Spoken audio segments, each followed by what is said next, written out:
Hi, first graders, Mr. Mortimer here. Today we're going to be reviewing our comparing of two-digit numbers. So that is our standard NBT B3, comparing two-digit numbers. So when we look at two-digit numbers, we want to decide which one is greater than, less than, or if they are equal to each other. So today we're going to be spending our time in our IXL. Now this is very important that when you are done with this, you are going to complete the same IXL that I'm working on with you.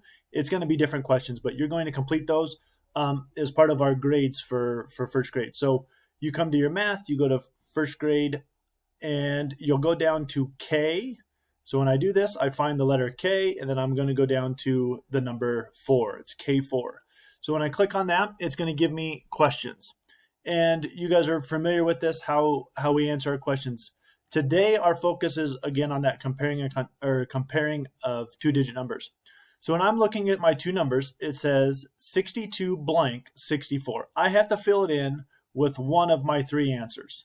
The cool thing about this is it will read it all to me. So if I need help reading it, I can listen to it and it'll tell me. If I don't know what these say down here, again, I just click.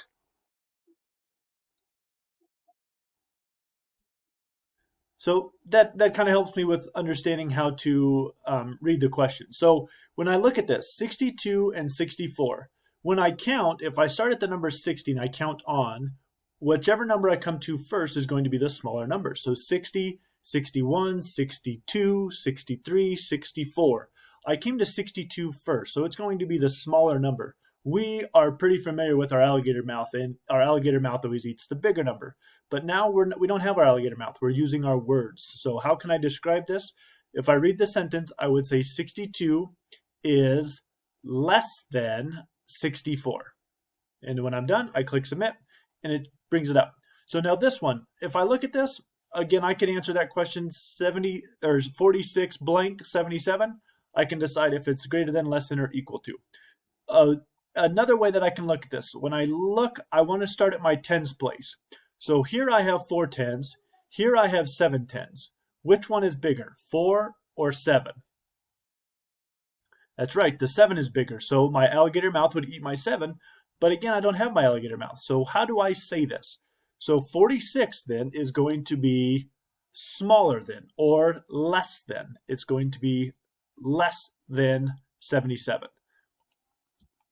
So let's take a look at our next one. So here I look at my tens place. I have 6 tens here and I have 6 tens here. Now those are the same. So I got to look at the next number. I got to look at my ones place now. So I look at my ones. I have 7 ones. I have 5 ones.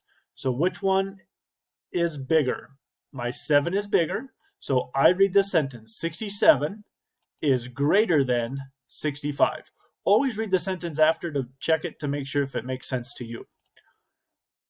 So our next one, again, I start with my tens place. I have 9 tens here. I have 8 tens here. And it's going to be, I need to figure out, is 93 greater than, less than, or equal to 83? So if I have 9 tens and 8 tens, I know that 9 is bigger than 8.